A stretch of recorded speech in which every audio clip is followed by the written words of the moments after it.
영상을 보고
네, 안녕하세요. 저는 공동육아 공동체교육에서 일을 하고 있는 이름은 이현숙인데요.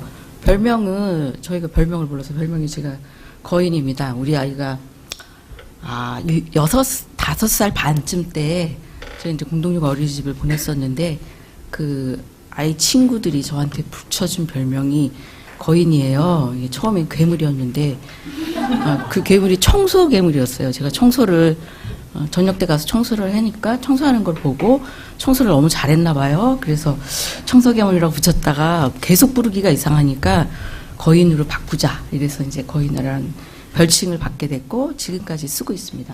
저는 이제 서울시에서 공동육아 활성화 사업을 하고 있어요. 그 활성화 사업에 참여하고 있는 단체가 한 30곳쯤 되는데 그곳들을 이제 간접 지원이라고 부르더라고요. 저희는 그냥 만나서 같이 이야기하고 뭔가 좀 다른 얘기로 하면 이제 컨설팅하고 교육도 하고 파티도 하고 이제 주로 이제 사람들을 많이 만나는 일들을 하고 있습니다. 네, 제가 만나는 분들이 아무래도 이제 아이를 키우는 엄마들이 많다 보니 이제 이런 얘기를 하는 자리에 제가 쓰게 됐습니다. 제가 뭐 놀이 전문가는 아니고요. 그냥 놀이에 좀 관심이 많은 그런 사람입니다. 그 영상 보시니까 어떠세요? 제목이 뭔지 혹시 기억나세요? 왜 영어로 얘기해? 5분만 더 하잖아요. 그냥 5분만 더. 아이들이 이제 지금도 그러나요? 얘 밥 먹을 때 됐다 와라. 그러면 조금만 더 이러면서 아이들이 놀잖아요. 근데 이분이 이제 뉴욕에 있는 디자이너인데 아이가 계속 5분만 더 라고 하진 않았겠지만 조금 더 논다고 하니까 왜 그럴까 그러다가 그 아이 입장에서 만화를 만든 영상이에요. 그래서 이 영상을 보면 놀이가 과연 뭘까 그런 걸 좀 생각할 수 있을 것 같아요.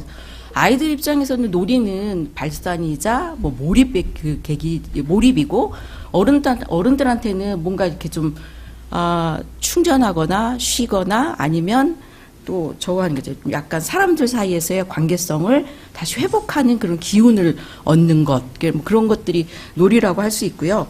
또 놀이를 통해서 사람들은 그러니까 놀이를 하면서 자기만의 어떤 삶의 감각을 만들어가는 그런 기회가 아마 놀이지 않을까 그런 생각을 하면서요. 다른 분들은 막 이렇게 다 이렇게 안 보고 하는데 저는 보고 해야 되거든요. 그래서 이거 보시면 영국 내셔널 트러스트 여기에서 아이가 12살 되기 전까지 해야 될 광고 순서가 있는데요. 50가지예요. 쭉 읽어 보시면 뭐 나무 타기부터 시작해가지고 막 연날리기 뭐 이렇게 여러 가지가 있어서 제일 끝에 보면 강 따라 카누 타고 내려오기 이런 게 있어요. 이제 제가 여기 저기 다니면서 엄마들하고 이제 이런 그 PPT를 보여드리면 엄마들이 우리도 저렇게 키워야 돼 이렇게 하세요. 그런데 한편으로는 이렇게 키우고 싶은데 한편으로는 이제 뭔가 다른 어떤 불안 요소들 때문에 그러지 못해서 그 와중에서 이제 되게 힘들어하는 그런 게 좀 있으시죠. 근데 제가 이거를 이렇게 보면서 이거는 영국 거잖아요. 서울에도 아까 저기 이강호 선생님이 숲 이런 얘기도 하고 그러셨는데 우리 실정에 맞는 이런 권고 이런 거 안 좋아하지만 어쨌든 50개 정도의 뭐를 좀 아이들이 12살 되기 전까지는 뭘 좀 노는 것이 자연에서 노는 것들 이런 걸 좀 했으면 좋겠다. 우리 실정에 맞는 그런 것도 한번 만들어 보면 되게 좋을 것 같다. 그런 생각을 좀 하게 됐고요. 그리고 우리가 놀이를 어떻게 생각하나 그런 걸 보면 여러분들 뭐 아이들하고 같이 놀이동산을 많이 가잖아요. 뭐 아이만이 아니어도 이제 데이트하러 놀이동산도 가죠. 뭐 놀이는 아이한테만 있는 게 아니라 전 세대를 아우르는 것이 놀이이잖아요. 아까 뭐 앞서서 말씀하신 체육이나 뭐 그다음에 재활용 뒤에서 얘기할 뭔가 땅 얘기 이런 마을 학교 이런 것들이 다 놀이가 매개가 되지 않으면 잘 진행되지 않는 그러니까 놀이가 매개가 된다는 건 즐거움이 없으면 지속하기 어려운 그런 것들이 있는 거죠. 자, 우리는 놀이를 저렇게 가서 해요. 제가 막 찾아봤더니 저는 자유이용권 3만 원이잖아요. 3만 원 주고 갔거든요. 근데 저런 방법을 다들 알려주더라고요. 3만 원 주고 가면 바보예요. 뭐 이러면서 그런 거를 막 찾아서 이제 놀이동산을 가기도 하고, 그 다음에 요즘에는 이제 키즈 카페가 창업분이래요. 키즈 카페. 그래서 키즈 카페가 굉장히 많이 늘어나고 있고, 키즈 카페 창업을 하려면 최소 1억 8천에서 한 3억 8천 정도까지, 뭐 물론 규모에 따라서 좀 다른데, 그런 정도의 이제 돈을 들이고요. 또 이런 얘기도 있다고 하더라고요.